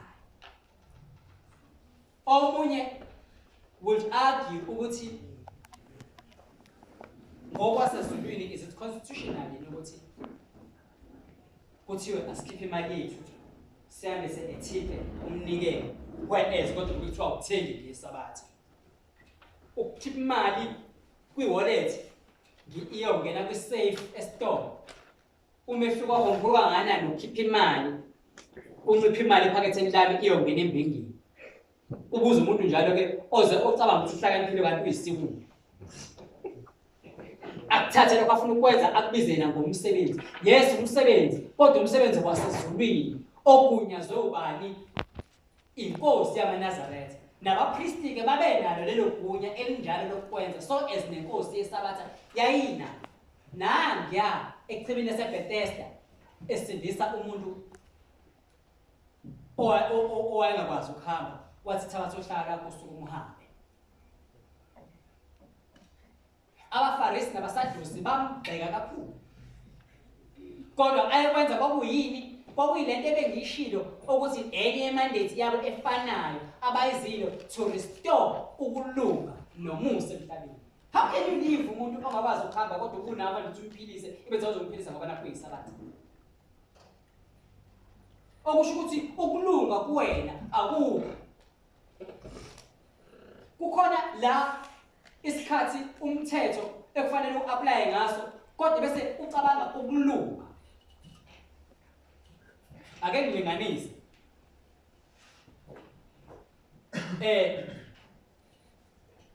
uba nenhlanhla eyangehlele ufundiswe inkosi yasephakameni inkosi yamaNazaretha esebuhleni ngisabe ukuthi sezekho sephakameni egameni lokuthi sometimes singafuni understand kahle ngalo ebese ithi inkosi ilisho leli gama uzwa nabakhulu ithi njalo mawuvalile esikoleni ngicela ukuthi uzovela kimina ngikubone ngizwe nokuthi kuhamba kanjani esikoleni by mistake ngoba omubi la khona umngcwele naye uyafuna ukufaka unyaka usithole sewona inkosazana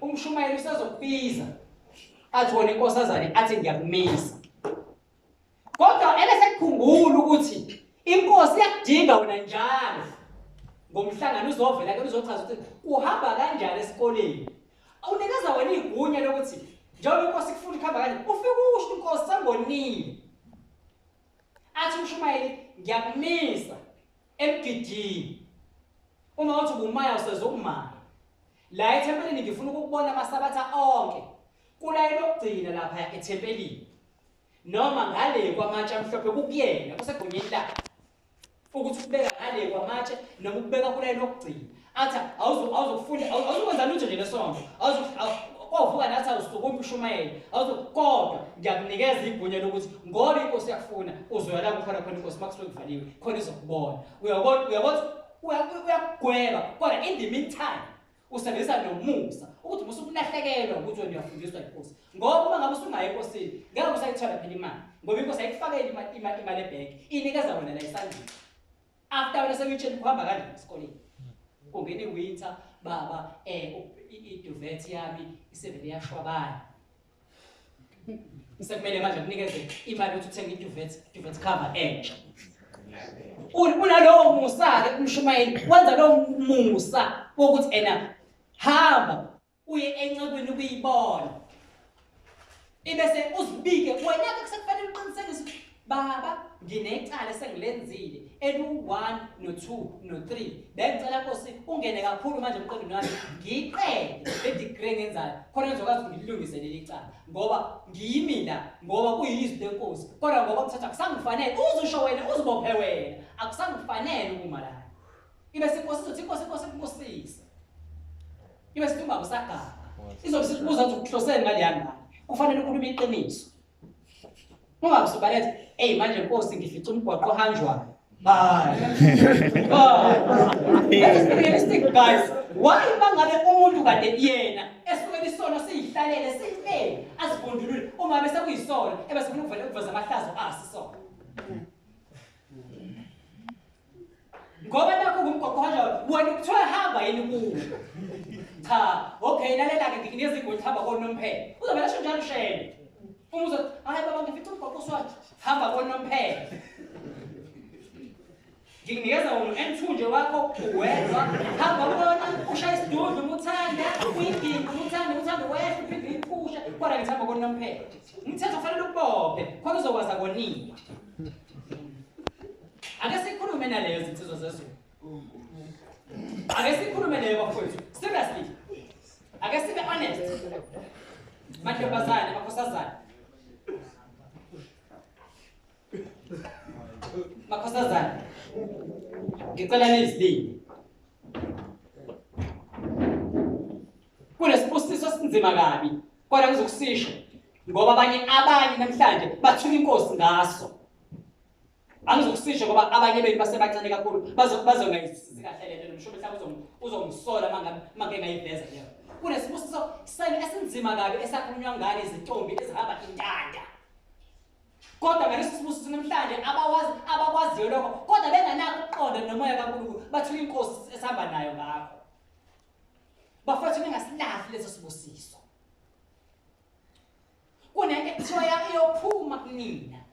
Kunento ekuthiwa emzini yobaba omkhulu masenilethile neseyinina iyofika yenzeke noma uganele kwandlwana kuthiwa kulowo muzi uyofika ube nenana khona. Ngiyakhumbula ngixoxela indaba kaMfundisi uHlophe waseSwazini. Indodakazi yakhe yacelwa insizwa yasophongolo kanti lensizwa ikhawula ngoba ibona ozakwabo nabafo abangani bayo sebeganiwe bonke. Kodwa wena ibingasebenzi ekhaya kukwandlwana unezindlu ezimbili eziwayo ugogo wayo eziphilisa ngokulima. Kanti uzothi qeda kuthatha ugogo kahle ukugula uma wakhe kahle ukugula akabe sakwazi ukuthi alime. Ingabe sakwazi ukungena imali lapho bathenga ukudla ekhaya. Kuphela iminyaka engayile ukuthi ekhaya abese umfundisi afuze kunkosikazi wakhe athi Nozala wathi ingane yethu iqhawulile yaqhala kwabani asho indawo awumbize bese lizwe indodakazi ubani umfana wakwabani kuliphi ithempeli okay ebese hamba umfundisi ayekho kodwa asabathi ithempeli lilumakhelwane nakhona uma sekuphela inkosi acele bamele lithempeli ukuthi basho uma efika khona bese efuna lo muzi athi beluza wathi leli ebese kuphinde ekhaya athathe ipeni nephepha abese izindodakazi hlala la thatha ngale ipeni bhala i-address la ekhaya sawubona sibanibani mina bhala igama lakho mina sibanibani ngithunywa ubaba uthi ucela ukuthi uze la ekhaya ngokukhulu ukushesha uma ngabe wesaba thatha abangani bakho noma umunye wabadala basozabeni nize la ekhaya kodwa kubalekile ibe siyahamba incwadi ifike lensizwa ebese umfana wami usho umfundisi mfana wami njengoba wothatha ingane yami uyoyiqhawulisa wawuqondeni nje ukungasebenzi uthi baba ngabona sengisele ngedwa abafowethu begana ngase ngithi ushende kusho uzongizwela bathi kodwa manje akulungi cha kulungi lalela ke hamba lapha esibayeni thatha izithole ezimbili uye nazo ekhaya ibese ke ufuna umkhumiso ngakini uzidlisa umkhumiso isheshe izale uma bese sezizini inkomo uzilethela ekhaya uzolobola ngazo ngoba sengiyikhipha mina indodakazi ngiyikhiphe ngesandla ngiyokushadisa kube umfazi wakho. Excuse me kusebenzisa igama lomfazi but nginelungelo ngoba abekho abantu abangizalayo la nginayo inkosikazi. Kodwa washo kanjalo ngizama ukusha amazwi awalo ibese kuba umfazi wakho. Nangempela yakwenza lensizwa lokho. Yathi nje mangabe iqeda kusinelwa ngoba ishade nenkosazana ebizigcinile.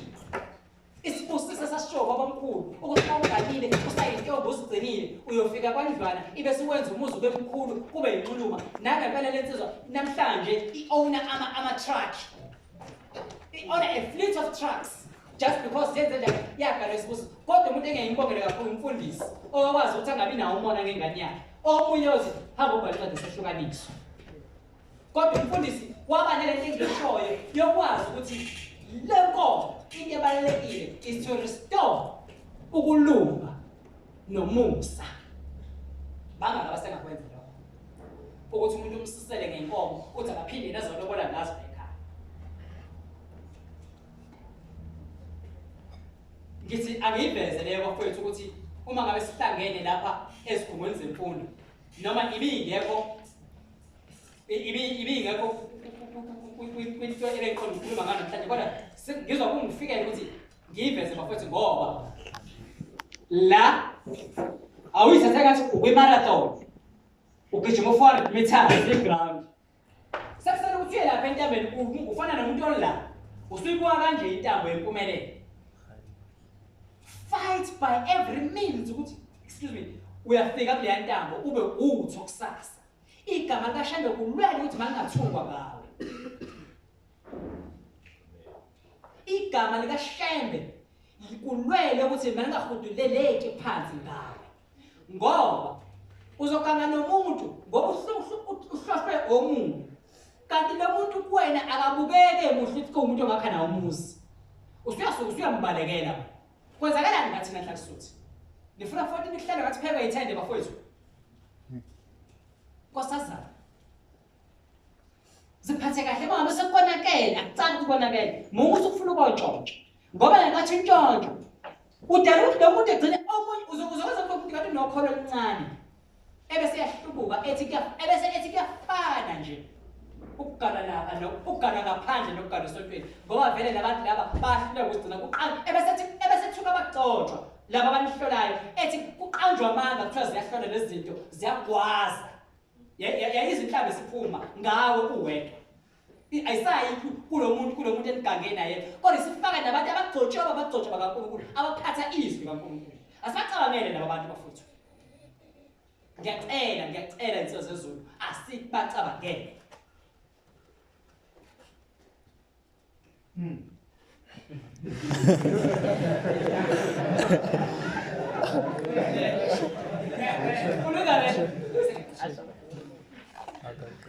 Ilungane theologian noma usonkolo ngumluthela igama lakhe uJohn Albert Bengel wahlongoza ukuthi le ngxoxo yenzeka ngesikhathi sonyaka la kulawulwa khona imihlatshelo yethempeli encwadini kaLevi la eyayifundwa ngesikhathi zenkonzo yeSabatha kodwa ukuphawula kwepulpiti kwakubuza lokho ngokucaphuna uzinzo olungenzeka okokuqala kwakuyisiphi isikhathi sonyaka ngempela bese kwesibili kwakuyiliphi ikhulunyaka endulo losiko lwesimanje lokufundwa komthetho unyaka wonke na imithetho yeSabatha akubalulekile kangakalokho ngoba kusalinka kuleya nto leyana yephasika elomkhosi wokushwama ngoba nawo amasabatha ziningi izinto ezibizwa ngamasabatha even ukuba semkhosini wesikhumbuzo kuyafana nesabatha ngezinto oyithukusa uzenza uqala even nesifungo sasifaniswa nomkhosi wesabatha ngoba wohlukana nombhede wakho uhambe ekhaya ozukuma njengoba umhlangano ungena ngomhla 22 wozobuya ekhaya ngomhla ka24 ekseni ngoba umthetho wokade ubekile asazi ukuthi waqedwa yini basho manje fanele ngamizini acobezela ngathi kodwa sifuna sicobezele ngathi uthi umthetho uma ngabe sasivaliwe isifungo awuye ekhaya uba la nivuke ekseni nihlanze umuzi kaNkulunkulu noma ithempeli lelo uma seniqedile hambani niye kubaba wenu kamoya ongumgcini wemphefumulo yenu umshumayeli nobheka ukuthi yini engalungile khona niyilungise aniceli lokho kuyena nikwenza ngoba uniphathele imphefumulo yenu uzoba nomshumayeli kusegunyeni lakho ukuthi umuntu umisa 5 years although sakuhasha kodwa manje ngoba abakucabangeli wena umshumayeli bafethu efike unengozi la benza umshumayeli hayi kade ngiqapha kwaqhasha ugojwana uncane lwangishaya lana ulimele umshumayeli manje usefake kodwa nikhona nezinsizwa angiqondile ukuthi umshumayeli akangasebenzi kodwa kunezinto ekufanele kube inina noma ayithina esibona kufanele zenziwe umzimba kamshumayeli ibe sesizenza sesilungisa uthango luwile umshumayeli ungena ama-shift ubuye ekhathele akakwazi angaphinda ehlathini wayesikadudani sensizwa siwu-4 bafowethu asithengeni iy'ngodo ngoba sisanqana ukuphatha ogosha siyemahlathini siyayisaba iminyaka nowadays siyayisaba wayesikahlanisa imadlana sithenge iy'ngodo mshumayeli sisekhaya hawu mshumayeli sisekhaya kade silungisa uthango sicela isibusiso futhi kunakho lokhu kuphaka uzucela isibusiso wawushingani kanjalo uhambe uma ngabe sibusiso hayi ngeke ngithumile ngikuphi isibusiso ngathi uzomthuka musukumcela yenza umsebenzi wakho ebese uhamba ekhaya uzifika ukuthi hawu abantu bami ebese athandaza ngo6 ebese yambika uNkulunkulu ugcotshiwe uzoshamuza uNkulunkulu mhlawumbe ingane zakho azigani seyizogana mhlawumbe abafana bakho abaganwa sebezogana ngesibusiso osicelelwe umshumeli wona ulinela ukubona ilotho nje kuphela awona ilotho mina ilotho engicelayo enkosini eyokungena ekhaya labantu wena nayo ilotho mina engiyifisayo angazi ungifisayo mhlawumbe sekuthiwa 100 million kwekusasa usubabekile 500 uthi ngiyabadlala hayi ufuna ukubuka inamba hayi ake ngokuthi mahlaba uzongena ngasikhatsini la okay ungene ngo7:10 inamba uzoqala ngawo 7 ngithi 10 hayi ake ngoba analog ukuthi wathi so okay u70 u19 ubale yakho lomsakana ngeke inuke khuthala uzothola isibusiso naloyo lothi uyiwina sokuthi bewukade ukhuthalile musa nje ukuba uclever nje thizeni ufuna uzokuclever kuyo ukuze ukusize angisazungena abantwana benkosi ngenxa yesikhathi kodwa ngizocela umfowethu uchewa la ekhaya bebambisene nomfowethu uNzimande ukuthi banenzele ama copies ale speech sami kukhona okuningi okunye kujombile nangagcinanga kakhulu kukhona like ukukhuluma ngesiphambano as a symbol of inkolo ngisafika ngakhona isikhathi ngikosisashaya kodwa ngicabanga lokho engithe kugcina khona kakhulu bekade kubaleke ukuthi ngigcine khona akungeve mhlawumbe ngoba ngibe unprofessional mhlawumbe kuyimina ebenginwebe izinto ekumele ngikhulume ngazo ngayibhalaza abaningi isikhathi sebesincane kodwa bantwana benkosi uma ngabe sengibhala ngiyathanda ukukhuluma ngengozi ezinye izinto eziyingozi lezi engikhuluma ngazo ngibhashisa ngazo unganaki kwethu ukuthi ena isikompilo lethu lithini ngoba lento ekhombeza ingxenye yesikompilo lethu thina maNazaretha ukuthi how shall we live amongst ourselves, how shall we treat one another. Ubaba omkhulu webandla benkosi washiya ebeke ngengozi ayesiqwashisa ngayo yokuthi inkothi mhla seninentsutha seninonemfu ningasenandaba ebese uJehova ezivusela bayofika bevela kude bawosehlulela abasichithe la ePhakameni ebuhleni bokuphakama basinqabele ngisho ukufaka ingobe emhlophe lesifakayo bathi asiphumule ngoba baba wabo leyo ndaba ijule kakhulu ngoba kukhona indawana engiphatha kabuhlungu ethi ubaba omkhulu wathi enkosini esihlanu kuyokwenzeka elishiye lelizwe not by death kodwa by mission yomsebenzi wakhe awuze emhlabeni aye eMiddle East eyolamula impi khona uyohamba iminyaka emihlanu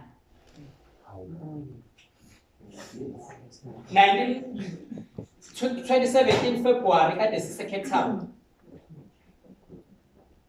angisakhumbula inkosi ikhulume sesikuphi igoli nemikhulume sesikuphi yathi kade siseCape Town saya sange Robben Island sicishe saluwela ulwandle saya kwamanye amazwe kodwa bese ngeke sikwenze lokho singakayinyusi Africa uyabona lezi seziningi sesisondelene kangakanani ungithathele umshomelo okuzokuveza manje kuyimfihlo ngake ngezwe ngandlebeni ukuthi inkosi sekuyakuhloboza ukuthi ifuna ukuthenga ibhanoyi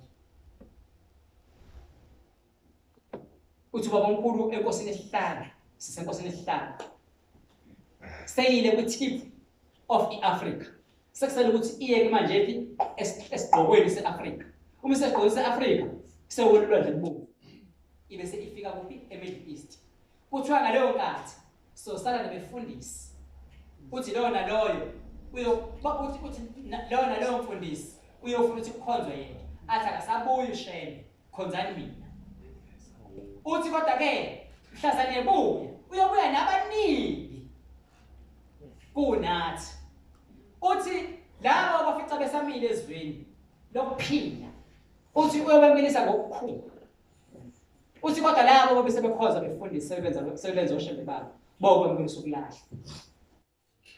ithi bayofika bafika bephethe ingubo yabo yokuthandazela ithi mangabe sethi nathi lengubo mhlawumbe siyikhumule yethu ithi bayothi ababo wabo uma benikuphika lokho nathi ingubo yethu bayikhiphe bayindlale phansi bethathaneni yokuthandazela nibhulele ngomlilo ize ishe uthi ningashi sizothi akushintshwane kube kwenu uthi bayibhule yeni besiyasha ngoba ngoba ningasalazi ukuthi ukulinda ibe siyasha ibe sebelihlehlisa benidedise eduze kwenkosi yabo ibe seniba abokugcina kade ningi ngokuqala la ephakameni uma ngabe inkosi isebunzimeni okufana naloku becale kade kukhona sasinikeza ukuthi okungenani unyaka owodwa asoze lusawuti sidle ukuthi okungenasawuti ibe sesithandaza ubusuku nemini bangakabake bakwenza lokho okuveza ukuthi ukuzila kuyakubuya sekukhohlwa kodwa sibhize kubona nomuntu oyiphekula sibhize kubona nomuntu ongekho la ekheni thina sikhona la ekheni yini esiyenzayo sigcina nini lokulunga sigcina nini lomusa ubaba omkhulu wathi mabeyixoxa le ndaba yokuthi uma sisinensusa sisinonyemfu kuyokwenzakalana wabe selinganisa ngo-Eli kunendoda lapha eBhayibhelini encwadini kaSamueli wokuqala 2 verse 12 noSamuel 1 chapter 4 verse 19 to 22 kanjalo nokubekwa komprofeti uSamuel kutholakala uSamuel wokuqala 3 verse 1 to 21 yalinganisa ngoHofini noFinehas amadodana kaEli agcina esengenisa izangoma nabesifazane abangasiphethe kahle endlini ebalulekile eyigumbi laba bantu abangeniswa la kule yandlu babantu abangenawo umoya wasezulwini kodwa bangeniswa endlini eyinhliziyo yokungcwele uNkulunkulu wasededa kwase kwenzeka izinto ezingezinhle kungakuhleke sikhumbule ukuthi ingxenye eningi ngokugcotshwa kwaSamuel yakwaMidiyani yagcina ibuswa uSamuel waseyifundisa ukukholwa lokho kufana nokuthi uShembe mesishiya thina lapho uyofika afundisa abantu engesibona bala ukukholwa ukuthi kuyini ibe sebebuya sebekwazi kangcono kunathi asingalokho sibanga izinto engenasidingo kodwa kuphela asifuneni a true doctrine and ideology as ubaba omkhulu ayehle nayo entabeni enhlanakazi eseyinikezwe ukhonzekile ibe sesenza yona sisitike kuyona ngoba yena ukuphila kwaphakade abantwana benkosi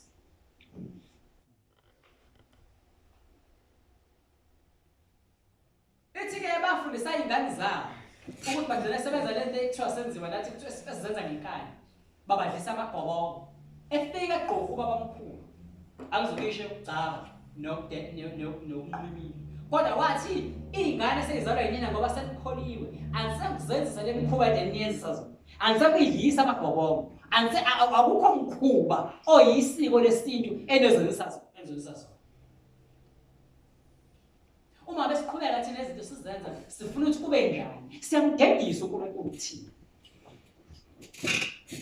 engathi-ke besingakhumbula kwakuthi inkolo nombuso okhona emhlabeni ufuna ukuyiqeda uma ngabe uzongena nje kufoni yakho noma ku-laptop yakho uthi www.charisma.com uzofunda indaba ebuhlungu eyenzeke eRussia. eRussia upresident Putin usabeke usathane ufuna ukugoqa umhlaba awubuse yena uthi uPlatini abantu abangasibona baseRussia mabangalingi bakhulume ngenkolo eRussia uma ngabe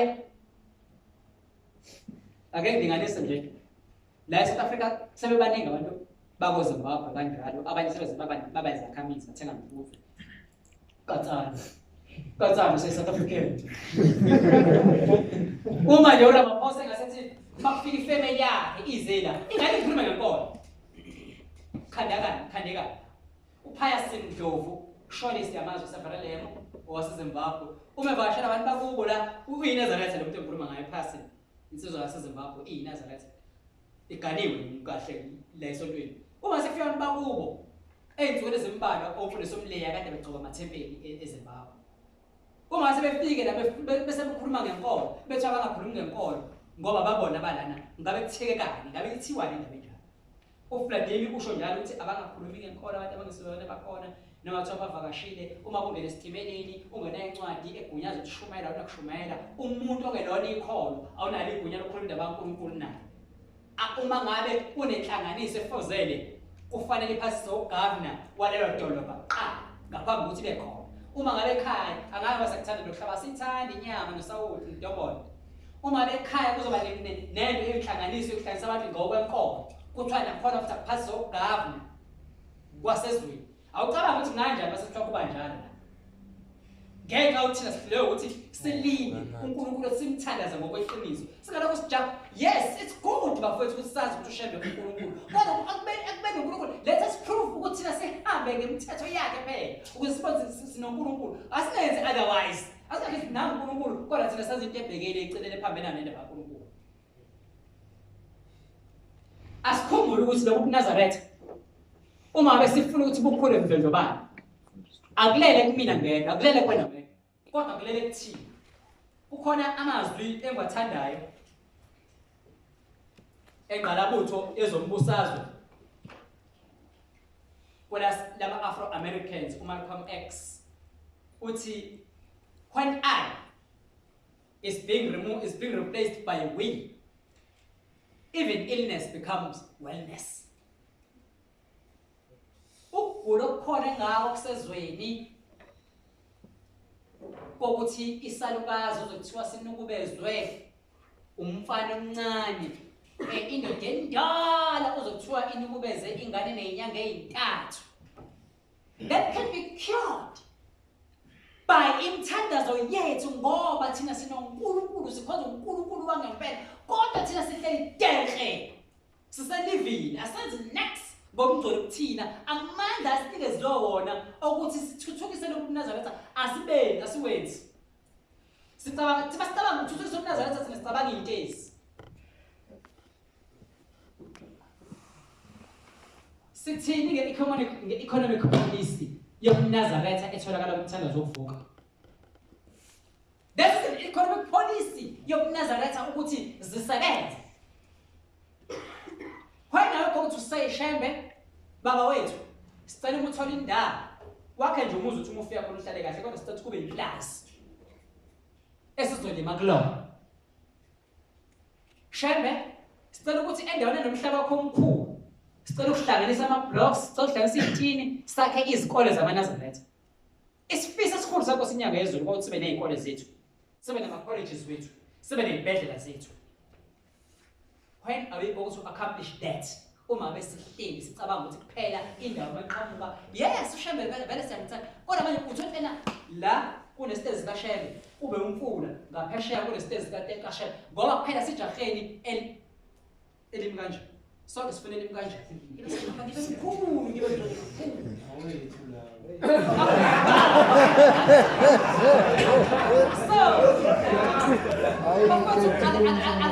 manje sicabange more innovatively ukuthi yini esizoyenzela uNazaretha yini esizoyenzela uShembe ukuthi athokoze ajabule ngathi other than ukulandela la esonke kodwa engikuthandayo uyasho yena uthi ngiphelele ngiyethemba lokho uma bengathandi ihlanga lama-Afrika zonke zonke izizwe South Africa vuka